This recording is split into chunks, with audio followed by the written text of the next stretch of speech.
Fuji came out with the X-T3, and though we don't have our hands on a copy yet, we're so excited about it that we wanted to make it a part of our giveaway, so we're going to give one to a lucky winner. So you just have to go to freesdp.com, and if you win, you can choose between the Fuji X-T3 or the new EOS R. It's 26 megapixels, $1,500. That's a good price. That's a real good price, and that's gotta really be scaring Canon and Nikon. Why is there so much gear stuff lately? Photokina's coming up. It's just a really gear-heavy time. We got a lot of gear videos right now too, but we should be going back to our regular content soon. The X-T2, I love using the camera because it's just these manual dials. It's a beautiful camera. It's fun to use. It's such an immersive experience. You just have to use one. That's why we recommend Fuji cameras to so many first-time camera buyers. And now the X-T3 has a deeper grip. A little bit deeper. It's still pretty shallow. I still wish it were deeper. Yeah, it's got the better EVF. It's got a 3-way flip screen, a touch screen, Bluetooth, ISO 160, so it's a little bit better. In the X-T2 it was 200, and it's got 2 card slots at $1,500. It can be done. It has the same battery, which is frustrating, but the battery life is supposed to be much better. It has more AF points. AF points edge to edge, which is always nice. It'll focus a lot better in low light, and from the demos that I've seen, like DP Review has done a really good job of it. The eye and face detect work great. In the X-T2, the XH1, we found the eye detect to be not good enough, and this looks to be good enough. It saves you so much time to not have to move the focusing point all around the screen. Your model can move, you can recompose your shot, you will get it. For the frames per second, it does 30 frames per second in sport mode with no blackout. That's just like the A9. You don't have the black screen flashing up like you do in an SLR. Most mirrorless cameras, it means it's easier to track the action.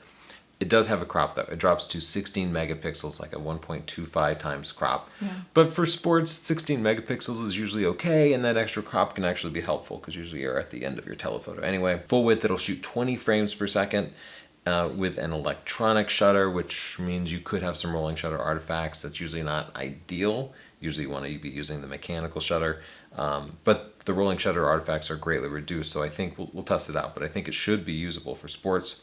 With the mechanical shutter, for things like flash, you get 11 frames per second. For you video guys, it will do 420 with 10-bit internal. That's great. If you record to an external recorder, you can do 422. That's a big deal. It has a mic and a headphone jack built in, no vertical grip required. Thank you for listening, Fuji. Internal F-Log, zebras, and better video autofocus, which seems to be able to keep up with the likes of Sony and Canon. Let's compare it to a bunch of other cameras. The XH1 is for people who like SLRs. Like, it's big and chunky. It has a big fat grip. It has that top screen on it. I do like a deeper grip, but I think I'm going to prefer the X-T3 still. Yeah, because we love those controls, right? Mm-hmm. But I know what you're going to miss, the stabilized sensor, because the XH1 will stabilize any lens that you put on it, including that super sharp f2.8 zooms that we have. That would be wonderful if the X-T3 had a stabilized sensor, but then again, the $1,500 price point would have to go up. Yeah, and I think the big problem was cooling. Like the X-T3, the body is so small that they couldn't cram enough fans and stuff in there, so maybe for the X-T4 we'll be able to get it stabilized. The XH1 also has that top screen, but generally the X-T3 is a more powerful camera. The focusing is better than the XH1, and it's real unusual for a camera company to sort of sacrifice a higher end camera by putting out a cheaper, better performing camera, but that's what Fuji did, and that's great. They're not holding back on innovation. Compared to the Nikon Z6, we can see the Z6 is quite a bit fatter. It has a bigger grip. It feels more like an SLR, for better or worse. Some people are going to prefer to have it in their hands than the X-T3. Thing. Yeah. But I didn't love the controls on the Z6. They didn't feel great to me. It felt more like a lower end Nikon, like a D5500, like the mode dial. The X-T3, it just feels better than any camera out there. The Z6 is $2,000, so it's $500 more than the X-T3. And the big thing is the Z6 is full frame.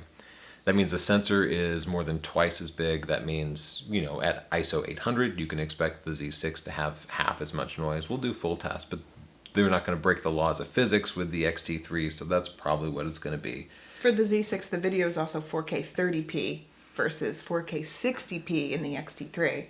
Yeah, Fuji really blew them away. I mean, we've been waiting a long time for that Nikon to have Fuji just come out and flat out beat them squarely in so many ways. The Z6 has the IBIS, which is great, but the Fuji X-T3 has the 2 card slots people complain about. It's like, why can't anyone just get everything?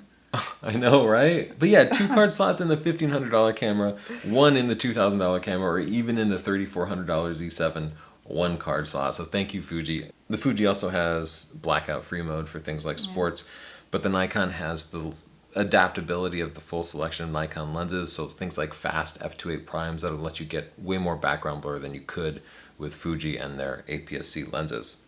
Compared to the Canon EOS R that we're here at the press event reviewing. Fuji people, I think, are also having a press event right now, so we couldn't be there, but it would have been nice. Yeah, just like Canon, they also brought people in from around the world to check out their camera, because that's pretty standard for all the camera companies to do. The EOS R is way bigger and deeper. I like the way the EOS R feels in my hand.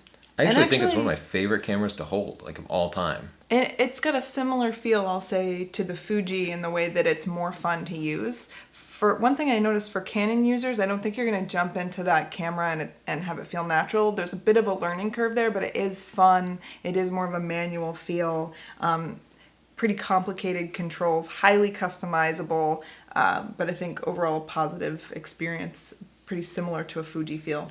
The Canon's a lot more expensive at $2,300 versus $1,500, but again, it has that full frame sensor, and you can adapt all the Canon lenses, and it works pretty well.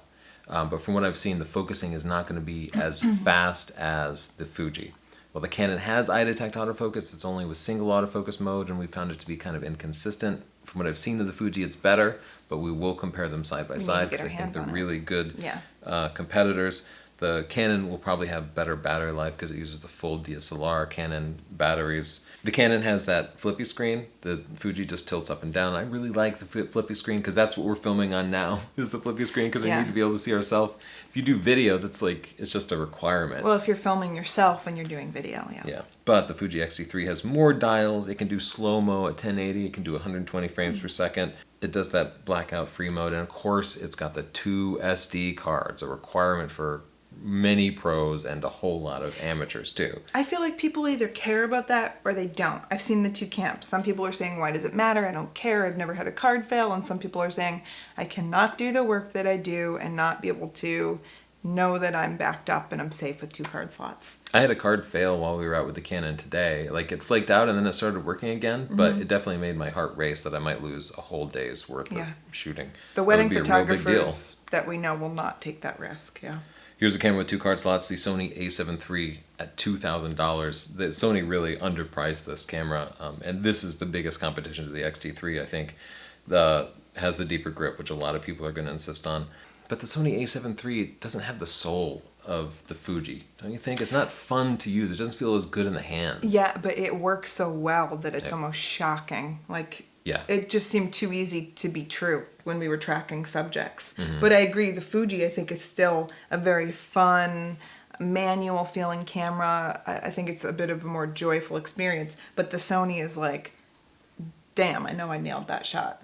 Yeah, this Fuji seems to be the first that can really compare to the Sony's autofocusing and just general dependability and reliability. We're going to have to put these 2 up against each other and then just watch. I think this is the most exciting comparison. We're going to watch our comment section just explode. Sony is also more pro-oriented, so they have pro services for the Sony a7 III, whereas you have to get the Fuji medium format camera if you're going to expect pro services, and if you're a pro, that's kind of a big deal. Oh, and the Fuji does 4K at 60 frames a second, which the Sony cannot do. So if you like that buttery smooth 60 frames a second, or you just want to slow stuff down from 4K, the Fuji is the camera for you. It really might be better for video if you don't need that full frame, low light capabilities and depth of field. And I think a lot of people are even shopping around to upgrade from the GH5 to the X-T3. The GH5 is still a little bit more expensive, and the GH5 is like our A-roll camera. We've heard our video friends say they love the X-T3. I know a lot of them shoot with the GH5, so we'll probably be testing these 2 against each other in video as well. Yeah, the Fuji has a sensor that's more than twice as big, so you can expect better low light performance, but it lacks that flippy screen, which is just a requirement for a lot of people. Or you don't. Yeah. Something new. It's ridiculous to complain about it, but that's what we do. We complain about everything. That's why we have no friends left. It's 26 megapixels, which is more, but I still want Fuji to put out a high resolution camera because they have awesome super sharp lenses, but Yeah. they're still giving us this, like, you can get a 50 megapixel sensor in APS-C. You could do that, and that's what I want.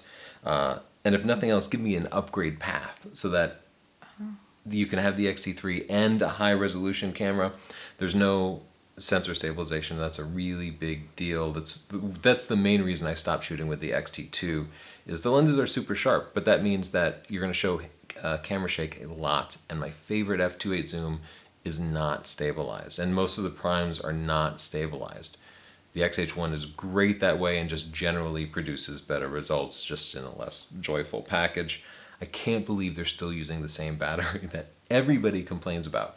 I had a pro wedding photographer using the X-T2 who said, no problem, I just carry 5 or 6 batteries for a shoot. But not many pro wedding photographers are willing to stop what they're doing and change the battery 5 times during a wedding. That's another one outrageous. where I guess if you don't care, you don't care, but it's so nice to just have one battery last you all day. Yeah, if you're a casual shooter, it's not going to be a problem, but it was always a problem for us. And No again, the flippy screen. Again, you may never use the flippy screen. You may say, I don't care about the flippy screen. We need the flippy screen. A lot of people Yeah. do, and no GPS. I don't know why. At some point, camera manufacturers stopped putting GPS in. You like but it? I love GPS. You can put it in the Lightroom and see all your pictures on a map. It makes it really easy to find. And Fuji, the thing you need to compete against full-frame cameras is full-frame equivalent lenses. Don't give me f2.8 zooms, give me f1.8 zooms. Something like the Sigma 18 to 35 f1.8 and 50 to 100 f1.8. If you could make something like that, then you would have a truly full-frame experience, and it would be game-changing. That would let you take on Canon, Nikon, Sony, their full-frame cameras head-on. You don't need a bigger sensor, just bigger lenses. For a chance to win the X-T3 or the EOS R, go to freesdp.com and enter, and I hope you win. Good luck, guys. Subscribe to see the full review. Bye.